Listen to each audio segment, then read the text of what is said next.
worked there because I wanted to make sure I could get out. I shiver.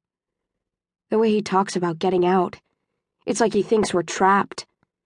I never thought about it that way before, and now that seems foolish. We walk in a small pack, Peter cradling his bloody arm to his chest, the arm that I shot, and Marcus with his hand on Peter's shoulder, keeping him stable. Caleb wipes his cheeks every few seconds, and I know he's crying, but I don't know how to comfort him, or why I am not crying myself. Instead, I take the lead. Tobias silent at my side, and though he does not touch me, he steadies me. Pinpricks of light are the first sign that we are nearing Amity headquarters. Then squares of light that turn into glowing windows. A cluster of wooden and glass buildings. Before we can reach them, we have to walk through an orchard. My feet sink into the ground, and above me, the branches grow into one another, forming a kind of tunnel. Dark fruit hangs among the leaves, ready to drop. The sharp, sweet smell of rotting apples mixes with the scent of wet earth in my nose. When we get close, Marcus leaves Peter's side and walks in front.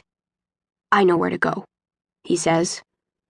He leads us past the first building to the second one on the left. All the buildings except the greenhouses are made of the same dark wood, unpainted, rough. I hear laughter through an open window. The contrast between the laughter and the stone stillness within me is jarring. Marcus opens one of the doors. I would be shocked by the lack of security if we were not at Amity headquarters. They often straddle the line between trust and stupidity. In this building, the only sound is of our squeaking shoes. I don't hear Caleb crying anymore. But then he was quiet about it before.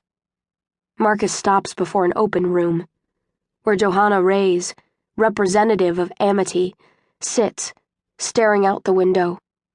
I recognize her because it is hard to forget Johanna's face, whether you've seen her once or 1,000 times.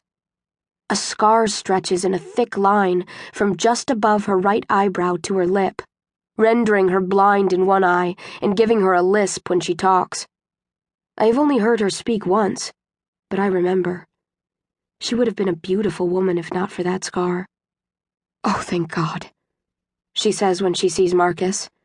She walks toward him with her arms open. Instead of embracing him, she just touches his shoulders, like she remembers the abnegation's distaste for casual physical contact.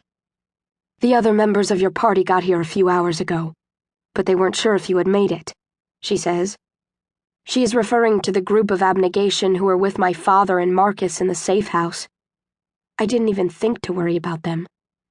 She looks over Marcus's shoulder, first at Tobias and Caleb, then at me, then at Peter.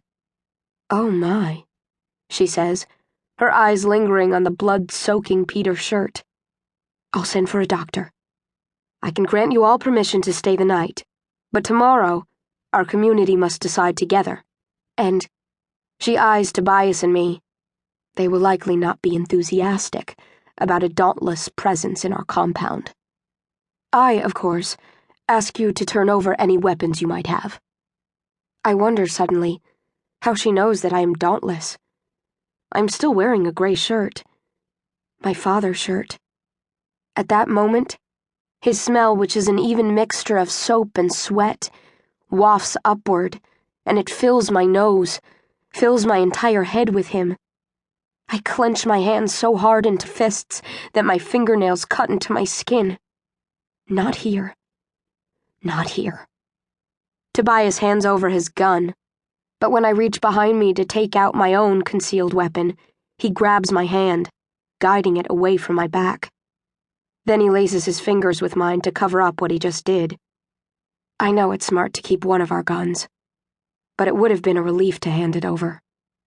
"My name is Johanna Reyes," she says, extending her hand to me, and then Tobias. A dauntless greeting. I am impressed by her awareness of the customs of other factions. I always forget how considerate the Amity are until I see it for myself. "This is Marcus starts, but Tobias interrupts him. "My name is Four," he says. "This is Triss."